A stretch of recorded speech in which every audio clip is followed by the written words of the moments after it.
10 o'clock at night on the 29th of November 2014. Don't ask me what I'm still doing in the office, but I am. I've been pulling a late one, and I've been working with quite a lot of different things, ideas. I can get my best work done at the weekend sometimes. Got an email in from someone who says, look, I'm having a rough time. I'm not able to afford your reading, but can you help me? And I thought, well, I get stuff like this all the time, and just honestly, I can't normally respond, but every so often that one just jumps, and I thought, well, they gave me their birth details, so I thought, let's have a look. And it wasn't just one of those poor me, my life is so hard emails. It was obviously written by someone with a degree of intelligence. So I looked at it and I thought, okay, 27 years old, Saturn rising on the ascendant in Sagittarius, 2 years before the Saturn return.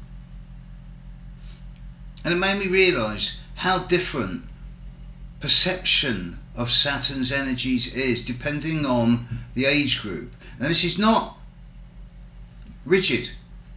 There are exceptions, but primarily 90% of Saturn's attributes can be dictated by the age group you belong to. Those people who have yet to experience their first Saturn return will always see Saturn as limitation and restriction and blockage and frustration and circumstances outside of one's control that seemingly conspire to stop you moving forward, whether those blockages come from people in positions of responsibility and authority, such as parents and teachers when young, or employers or God when older, or whether that is because simply you lack the confidence or the stability to be able to project forward into the world. And then comes the Saturn return, which is often an extremely maturing transit, and the emergence into the first Saturn quarter, when by 36, when Saturn is past the first quarter, the first 7-year itch is over past the Saturn return, then of course we start heading into proper maturity.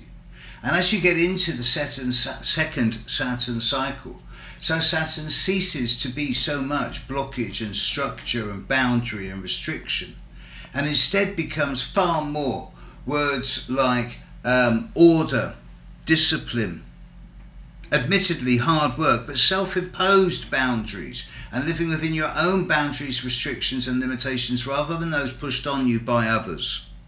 It makes you captain of your own ship. And it also relates to the way you bring structure into your life, whether that structure is in terms of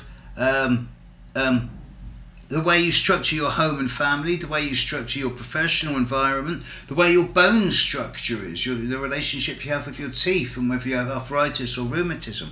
You know, people with strong Saturns in their chart, they generally live a long time, well into their 80s, and they generally have good health, but you can be sure they're going to have dental or arthritic or rheumatic problems because it's bone stuff.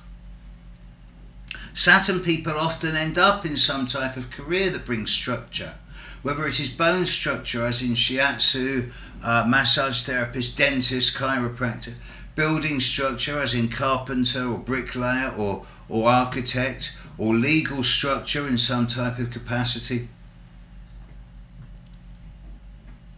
As one gets older, Saturn becomes more one's friend, and instead of issuing edicts and rules, Saturn offers guidelines, because you know you're going to work with him.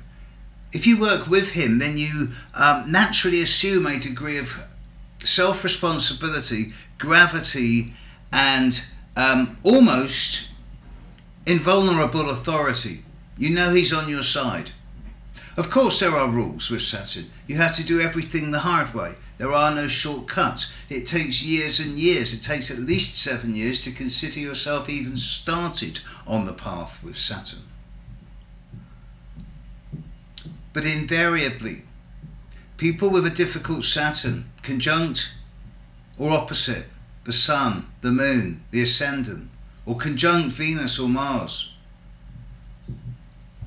I understand when young, there's this sense of blockage, of restriction and frustration, of being held back.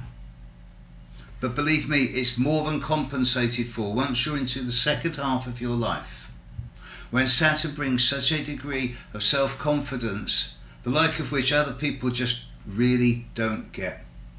And this is why at the end of the day I say to 90% of people, come what may, Saturn at the end of it is your best friend. Catch you later. Bye.